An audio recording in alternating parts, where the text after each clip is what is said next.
ঢাকা বিশ্ববিদ্যালয়ের হলে ছাত্র রাজনীতি থাকবে কিনা সে বিষয়ে মতামত নিতে ক্রিয়াশীল ছাত্র সংগঠনগুলোর সঙ্গে বৈঠকে বসেছেন উপাচার্য। দুপুর ৩টায় শুরু হওয়া এ বৈঠকে ক্যাম্পাসে ছাত্র রাজনীতি নিয়ে পূর্ণাঙ্গ রূপরেখা প্রণয়নে আলোচনায় অংশ নেন উপাচার্য অধ্যাপক ডক্টর নিয়াজ আহমেদ খান। ছাত্র শিবিরকে আমন্ত্রণ জানানোর প্রতিবাদে বৈঠক থেকে ওয়াকআউট করে সমাজতান্ত্রিক ছাত্র ফ্রন্ট, জাসদ, ছাত্রলীগ ও ছাত্র ইউনিয়ন কেন্দ্রীয় সংসদ।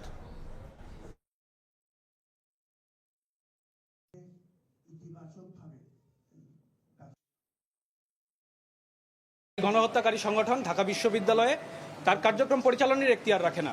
সেখানে তাদেরকে বারবার এখানে যে আলোচনা সভায় আমন্ত্রণ জানানো হচ্ছে সেটির আমরা বিরোধিতা করেছি এবং প্রশাসনের কাছ থেকে আমরা স্পষ্ট ব্যাখ্যা চেয়েছি।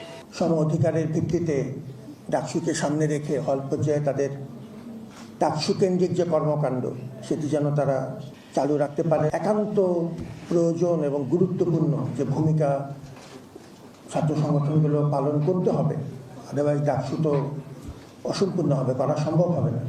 সেই কারণে আপনাদের সবার পরামর্শ দরকার, সহযোগিতা দরকার।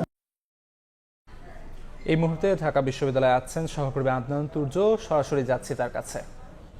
বিশ্ববিদ্যালয়ের হল এবং একাডেমিক ভবনগুলোতে ছাত্র রাজনীতি নিষিদ্ধের ব্যাপারে ছাত্র সংগঠনের সাথে বিশ্ববিদ্যালয় প্রশাসনের মিটিং এখনও চলমান। দুপুর ৩টার দিকে এই মিটিং শুরু হলেও এখন পর্যন্ত সেই মিটিং চলছে।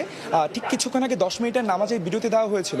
সেই সময় ছাত্র সংগঠনের বিভিন্ন নেতাকর্মীদের সাথে আমরা কথা বলে জানতে পেরেছি যে এই মিটিং আরও চলবে এবং এর পরবর্তীতে আরও কয়েকটি মিটিং হবে। অর্থাৎ কিনা ঠিক আজকেই ছাত্র রাজনীতি নিষিদ্ধের ব্যাপারে কোনো পূর্ণাঙ্গ রূপরেখা আজকেই পাওয়া যাবে না।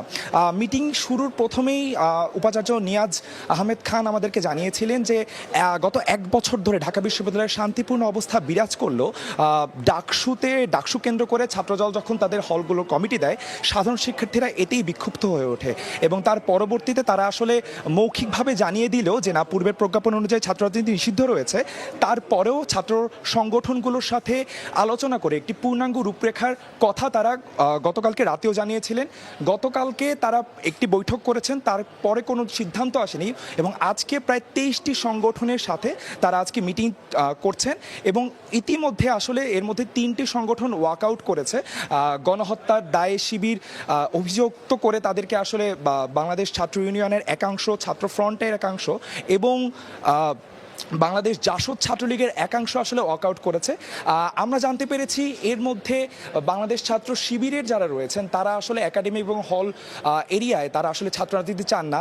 এছাড়া ছাত্রদল, ছাত্র ইউনিয়ন এবং ছাত্রফ্রন্ট সহ অন্যান্য সকল ছাত্র সংগঠনগুলো আসলে তারা চাচ্ছেন যে গণতন্ত্রের পক্ষে থাকতে এবং ক্যাম্পাসে যারা তারা সব স্থানে রাজনীতি করতে পারেন, এই ধরনের মতামত আসলে তাদের ছিল।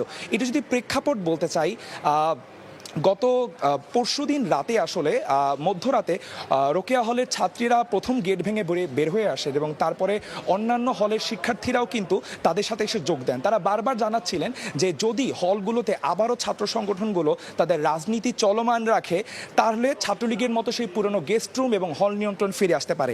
এই ছিল ঢাকা বিশ্ববিদ্যালয় থেকে আমার কাছে সর্বশেষ তথ্য। ঢাকা বিশ্ববিদ্যালয় থেকে সবশেষ জানাচ্ছিলেন সহকর্মী আদনান তুর্য।